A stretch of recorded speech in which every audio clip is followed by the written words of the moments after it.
Good morning, everybody. It's good to be here this morning. It's good to be in the house of the Lord, and we're so thankful for this opportunity. We're thankful for the public prayer that's been offered, and would ask that you would continue to pray what time we might stand before you this morning.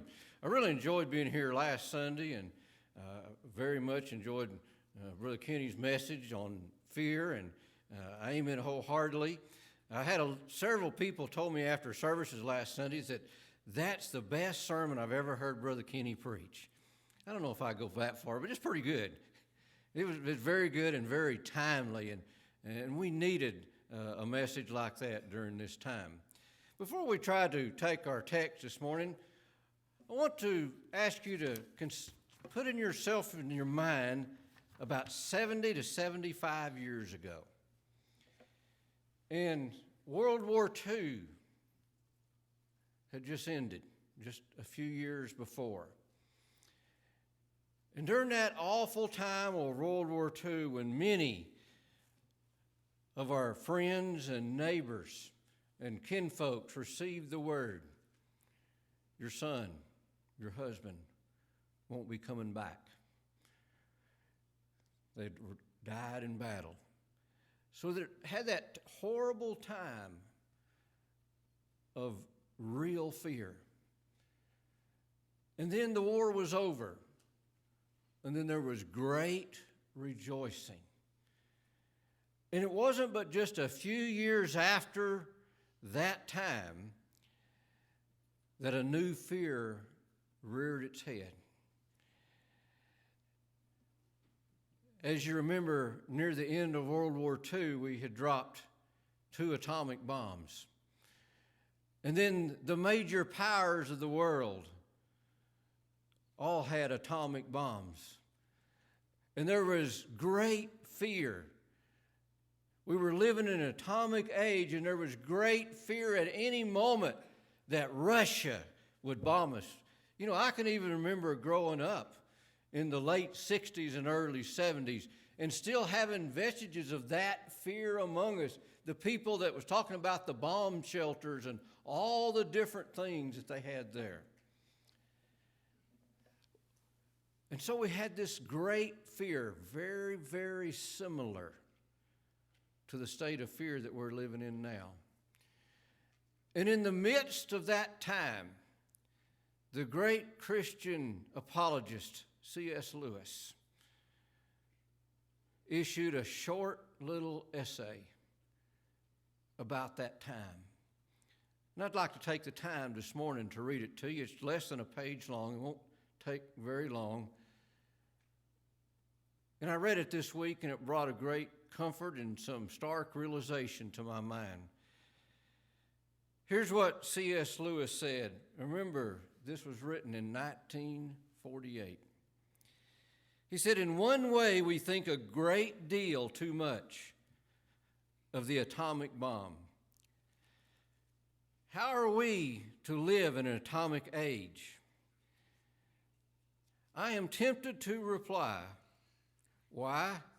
As you would have lived in the 16th century when the plague visited London almost every year. Or as you would have lived in a Viking age when raiders from Scandinavia might land and cut your throat any night. Or indeed as you are already living in an age of cancer, an age of syphilis, an age of paralysis, an age of air raids, an age of railway accidents, and an age of motor accidents. In other words, do not let us begin by exaggerating the novelty of our situation.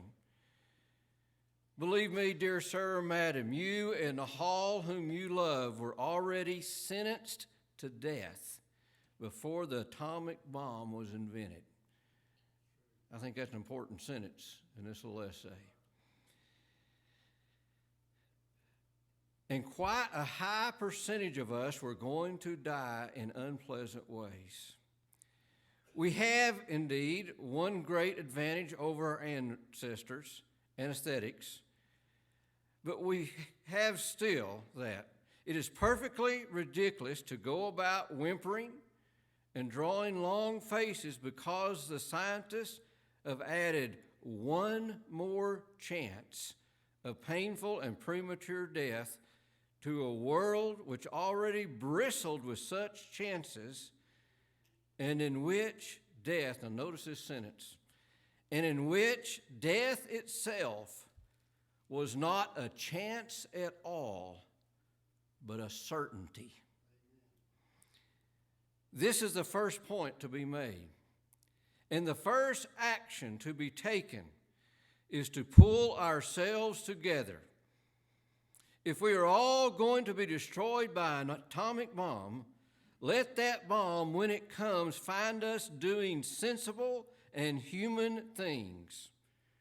Praying, working, teaching, reading, listening to music, bathing the children, playing tennis, chatting with our friends over a pint and a game of darts, not huddled together like frightened sheep and think about bombs. They may break our bodies, as a microbe can do, but they need not dominate our minds.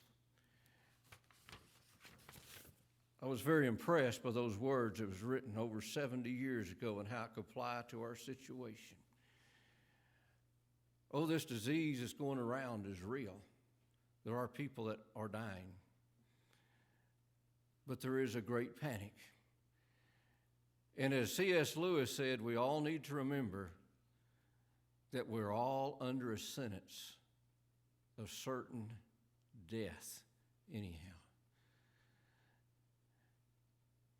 We all need to continually, whether we have COVID-19 around us in our society or not, we all must depend on the Lord vitally every single day, shouldn't we? I asked the question this week I was discussing this issue with somebody, and I said, would you rather go to your doctor and get the diagnosis of COVID-19 or cancer? The response was COVID-19. There are many horrible things in this world today. And let us pray and be compassionate for one with another. I think that's one thing that we need to remember. You know, as we think about this great thing going about us in our society today, if you look at two extremes, let's look at one extreme, that you believe that everybody ought to be isolated in their own homes, essential workers or non-essential. I told you this would be very, very extreme, okay? Essential and non-essential workers, all isolated in your home. You couldn't get out for anything. You couldn't get to the grocery store, and it wouldn't make any difference if you did, because the truck drivers weren't working to bring the food there anyhow. And for long, the electricity would go out because the people that keep the electric going, they couldn't get out either. That's extreme, isn't it? I mean, we know what would happen to that. You'd all just stay in your little cave until you died. On the other extreme is those that believe that we shouldn't change our lifestyle one little bit, that we ought to just go on full of vigor and not worry about anything.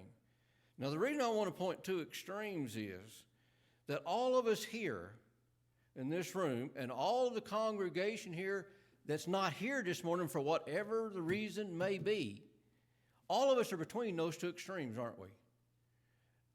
As followers of Jesus Christ, as members of God's kingdom, we need to be compassionate to one another.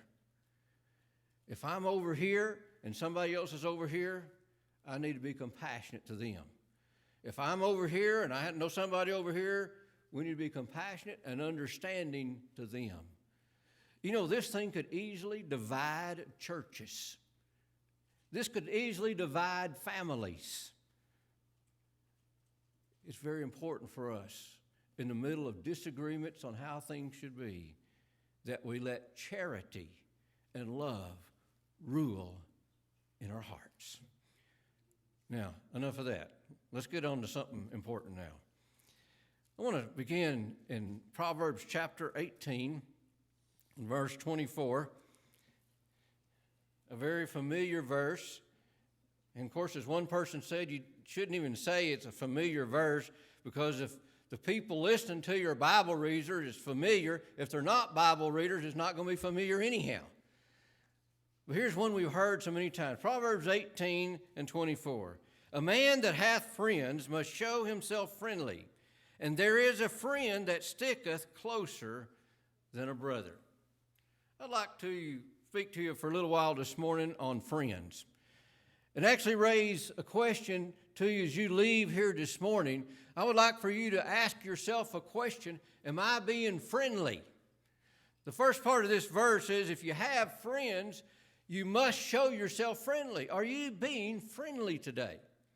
Now, as we look at this verse, you notice there's two aspects to it. The first part of it is talking about our friendships with those out here in the world, our friendships that we have one with another. And the second part of this is talking about a great friend, Jesus Christ himself.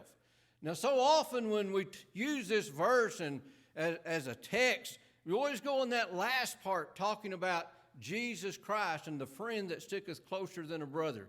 And I want to get to that, Lord willing, here in a few minutes. But I want to take for a little while this morning and look at what it means to be a friend.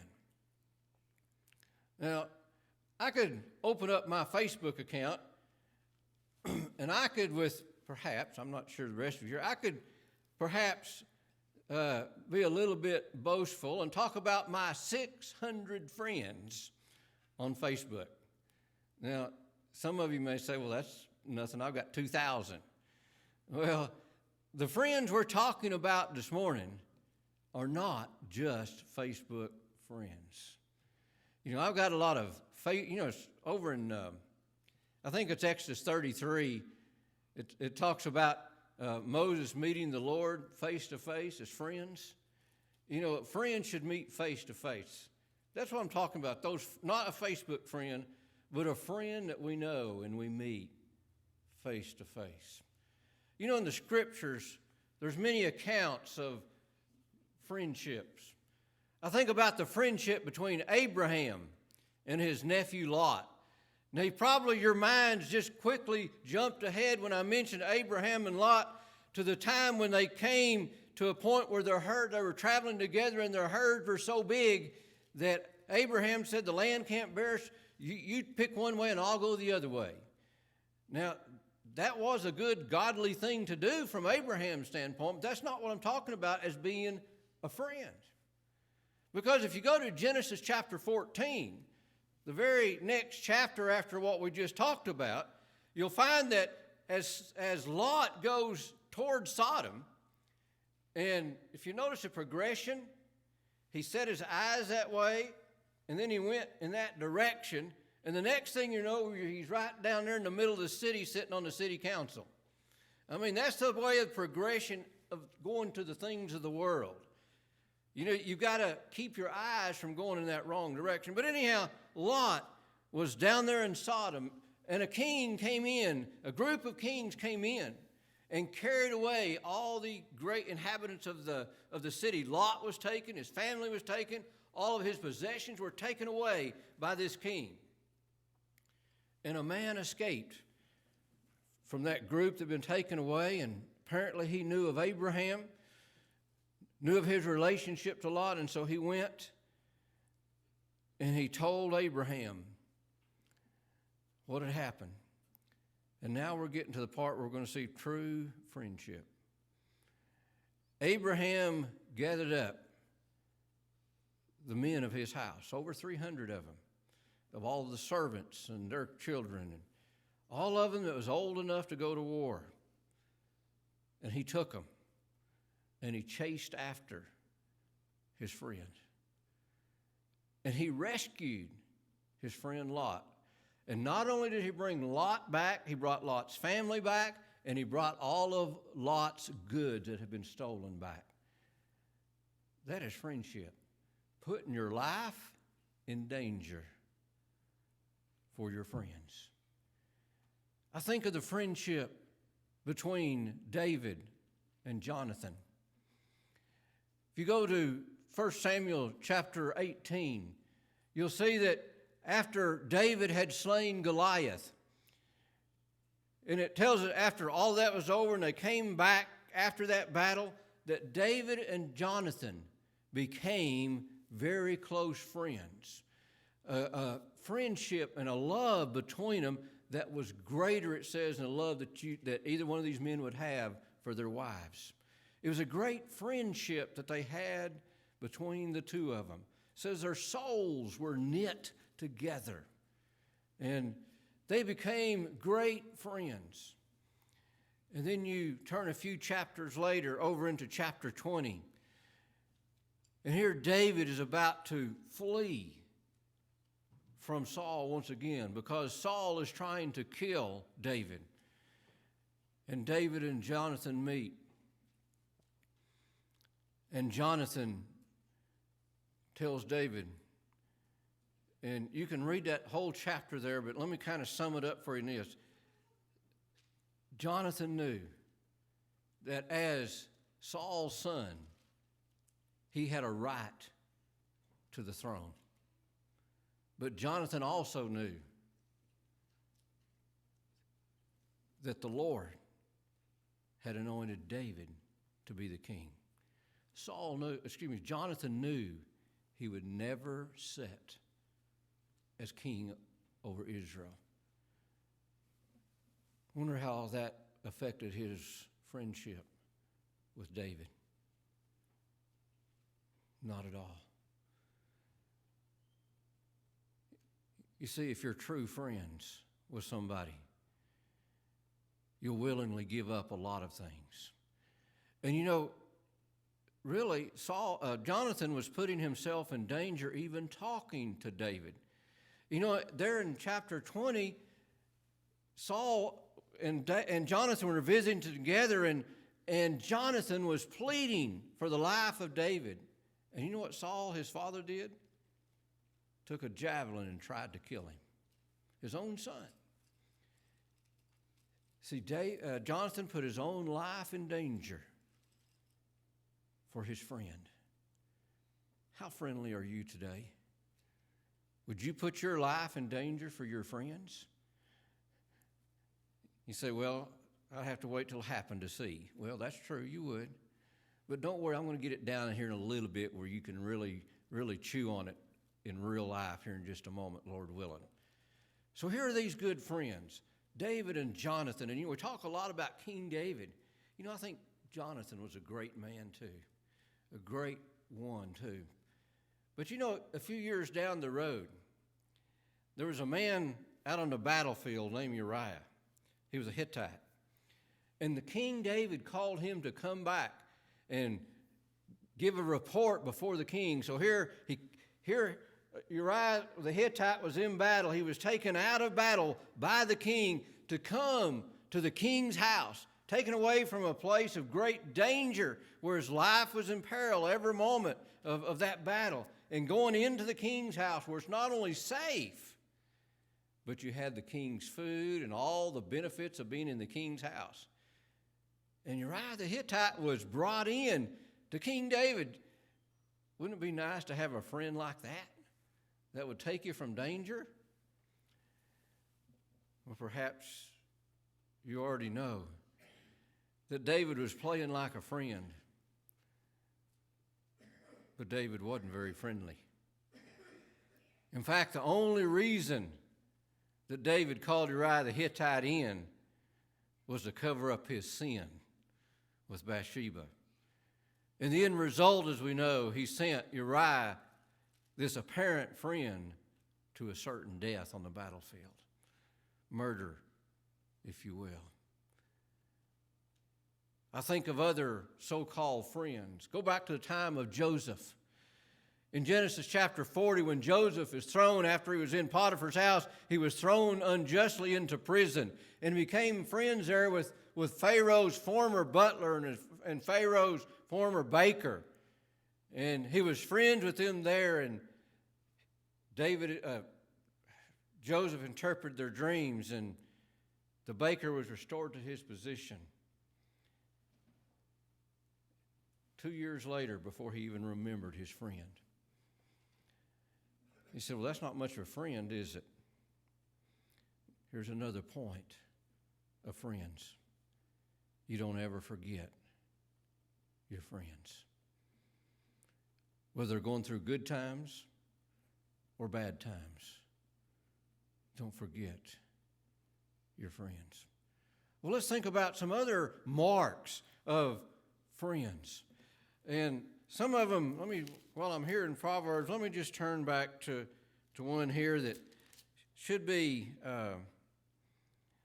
easy for us to understand.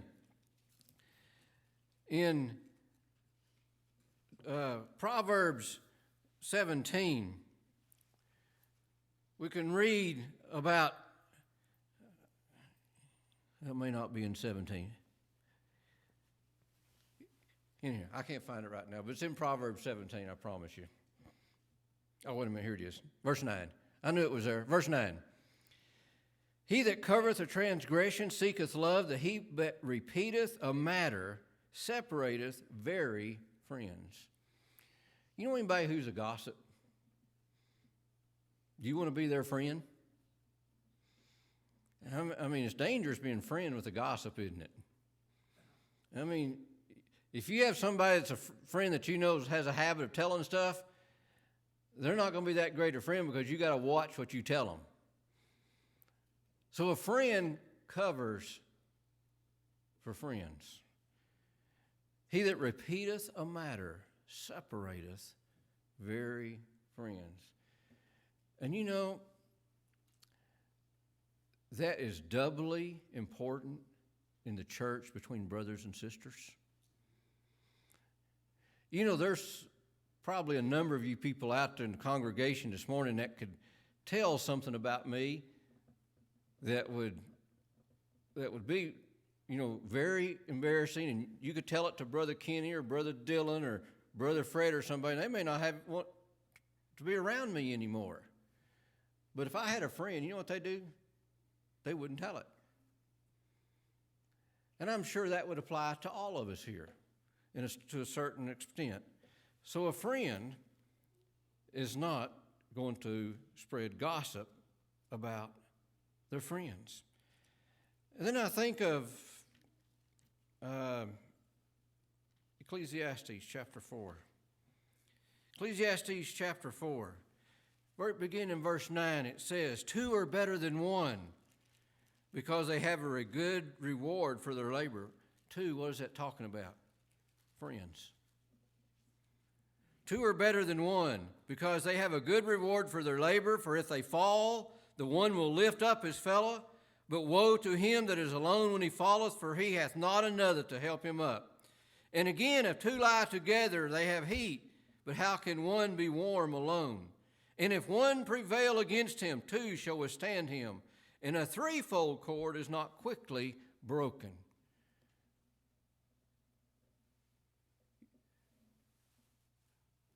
A friend is one that picks you up when you fall down. Has anybody here ever fallen? And I'm not talking about physically. I'm talking about spiritually, emotionally, or any other way like that. If you have a friend, they're there to pick you up, to lift you up, and to strengthen you. And here I want to stop again. How friendly are you? Have you been friendly to anybody this week?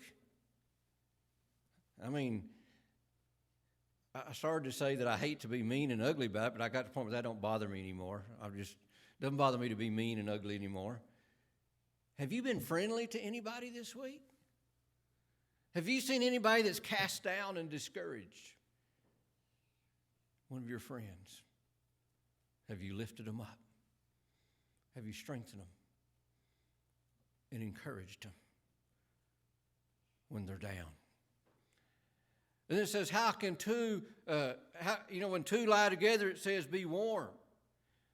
And what it's speaking of, you can imagine the situation that Solomon was writing about in a cold winter time, and maybe somebody's stranded out and you're trying to keep warm so you don't freeze to death and die. And if you have 2 there, you can keep one another alive, sharing your body heat.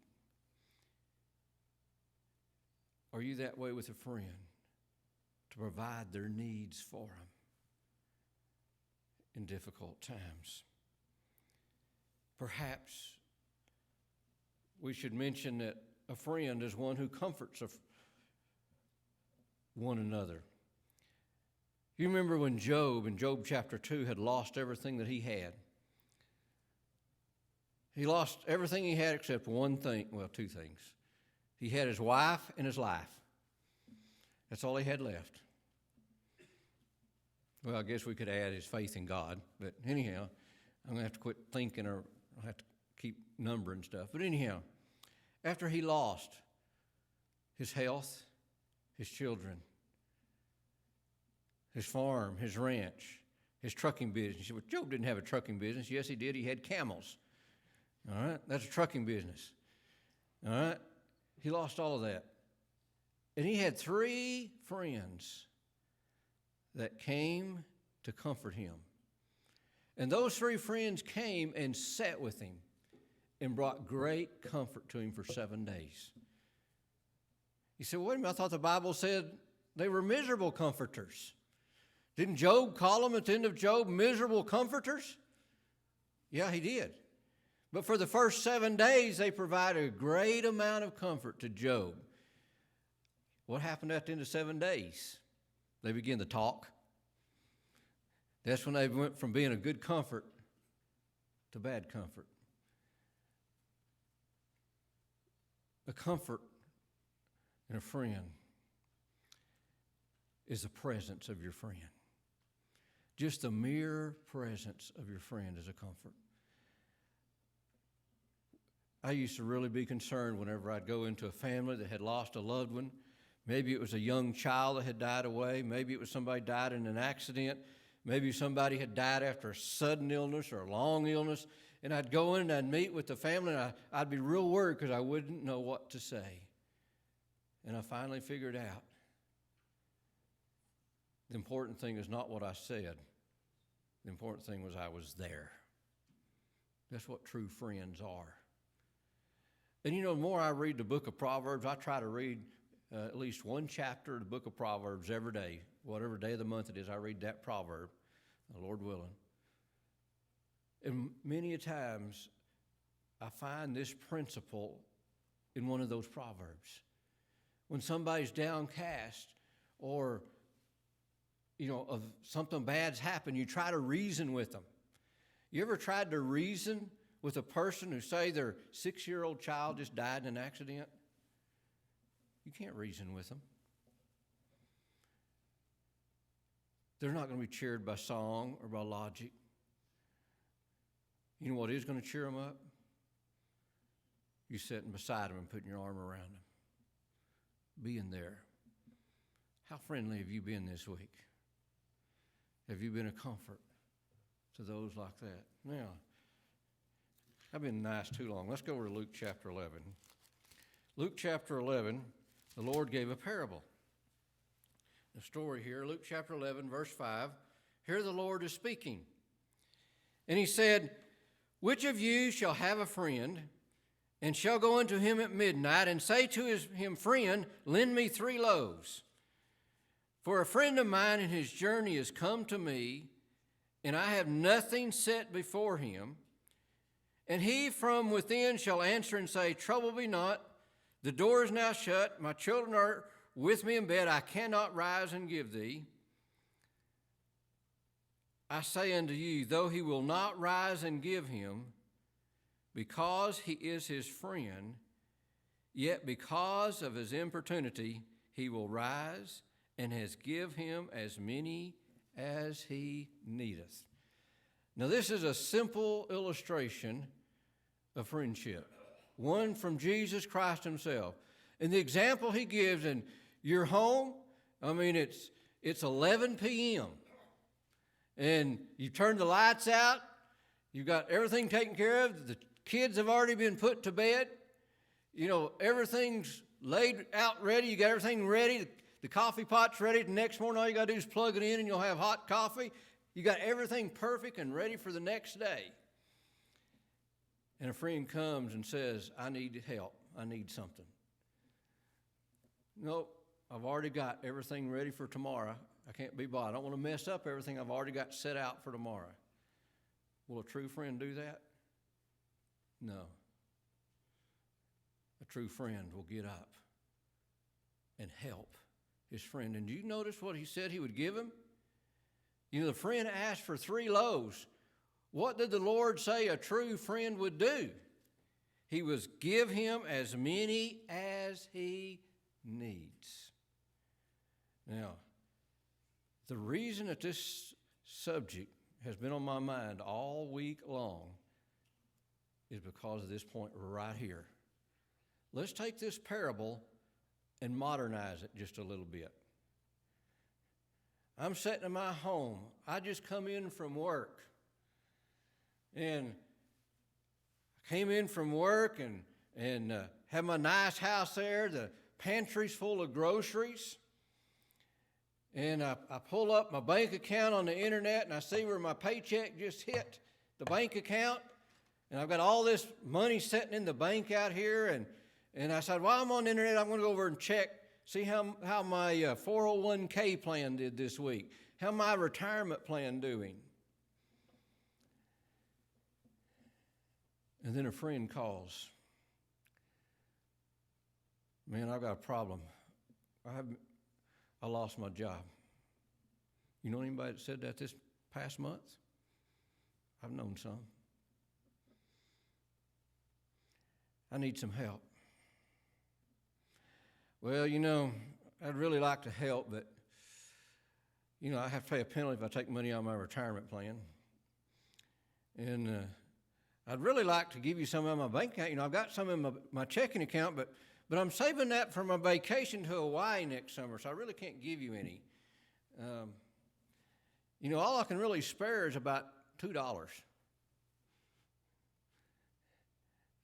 If I had a friend call me and ask for help, and I responded in that way, I seriously doubt that I'd ever hear from that friend again. I want to ask everybody here, how friendly have you been this week? We're living in troubled times. Hope and pray that things will start on a road to recovery in the next few weeks. I hope and pray that strongly. But for right now, do you have any friends in need? That they can't go to work, or they lost their jobs? Are you being friendly? There's lots of people that need it. In difficult times like this, you're always seeing godly men and women rise up. I'm thankful I've seen some of those. I've seen some of those that I've heard stories about. They had extra cash and extra money, and they voluntarily went to somebody and said, you need this. Isn't that what we ought to be doing? If you haven't been friendly this week, I hope you will next week. And perhaps there are some in this congregation that are on the other side of the fence. Maybe you need a friend to come and help you.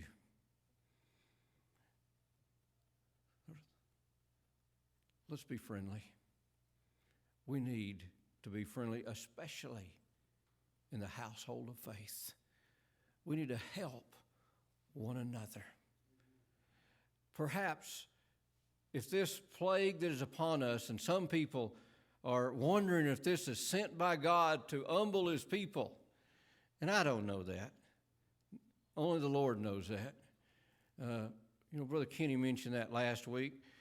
We don't know if this is from the Lord or not. But I was thinking while Brother Kenny was preaching last week that, if we see the goodness of God, what does it tell us that the goodness of God leads us to? Repentance. If the Lord sends a plague like he sent on the plague of Egypt, what's the proper response? Repentance. So whether you're getting good or evil from the Lord, what you ought to be doing is turn your life around and serve the Lord anyhow. That's what we need to be doing. But if God is judging us for anything, one of the things may be that we get so caught up, and I'm guilty of this. You know, I work with finance and people's money all the time, and I get caught up in it. I get caught up in so much, well, how much do I need in my retirement account, that I failed to help my brothers and sisters like I should. I failed in that. I need God waking me up to that point, that I need to help others. A true friend will help themselves in need. Let me go to one other right quick. I want to go back to Mark chapter 2. Mark chapter 2, an occasion listed here of a miracle of Jesus Christ. And we begin reading in Mark chapter 2 and verse 1.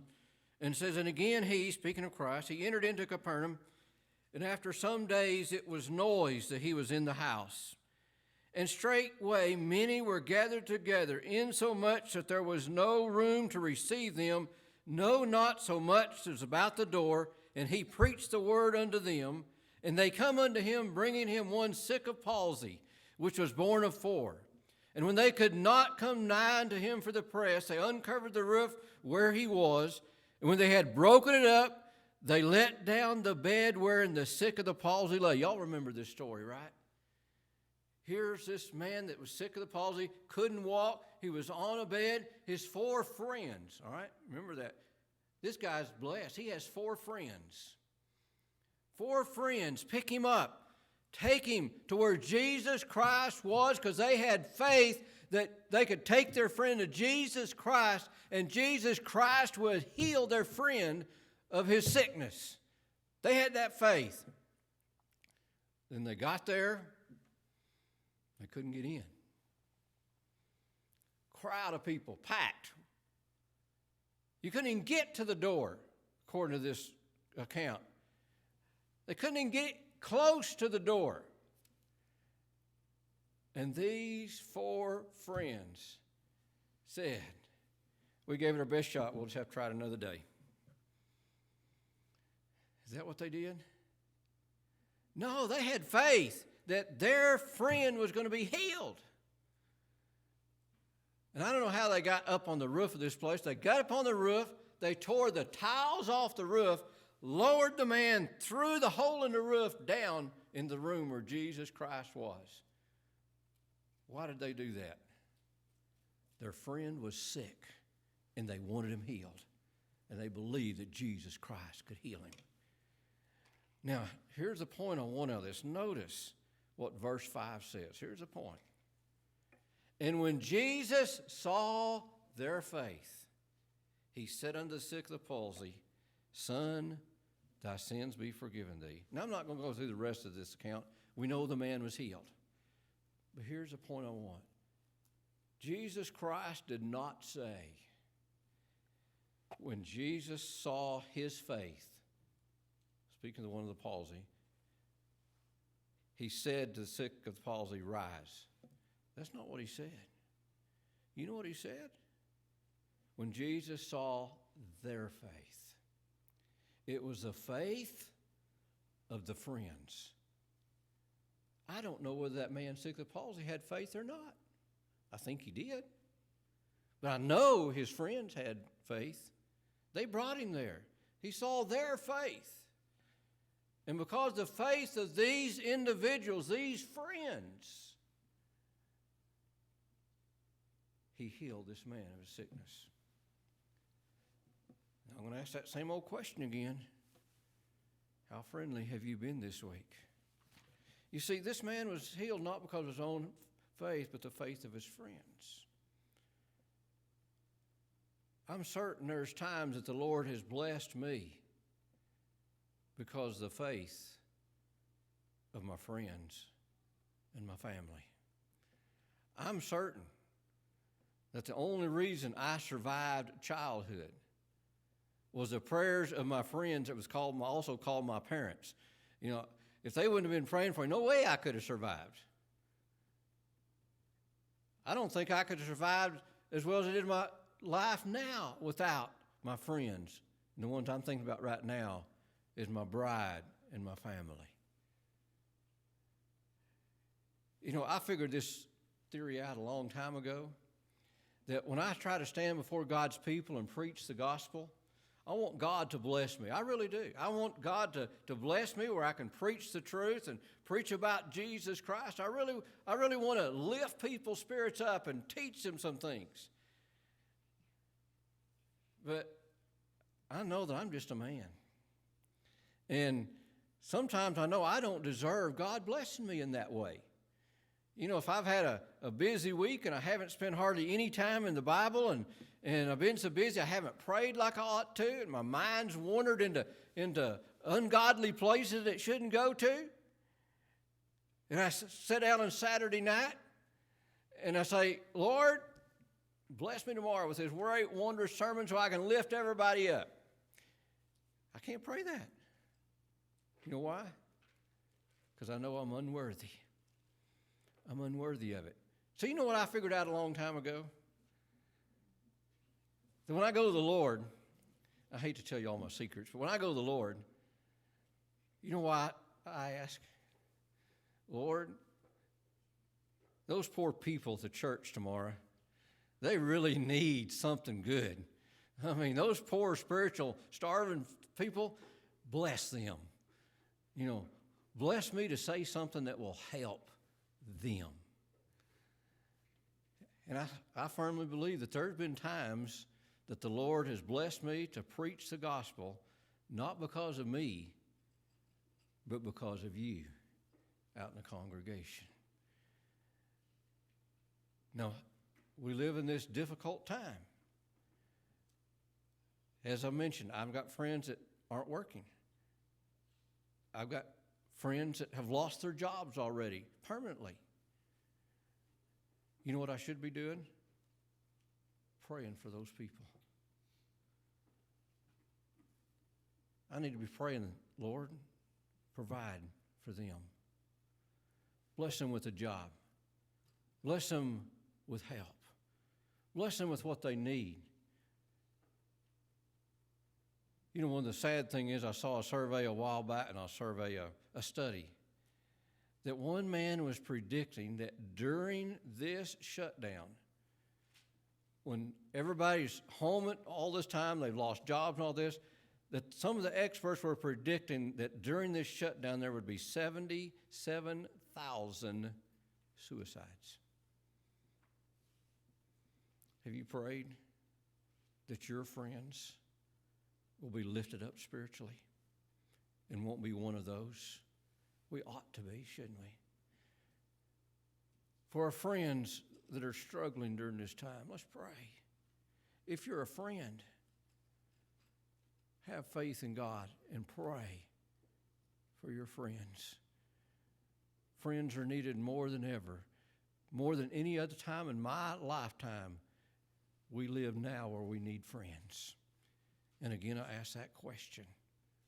How friendly have you been this week? Now,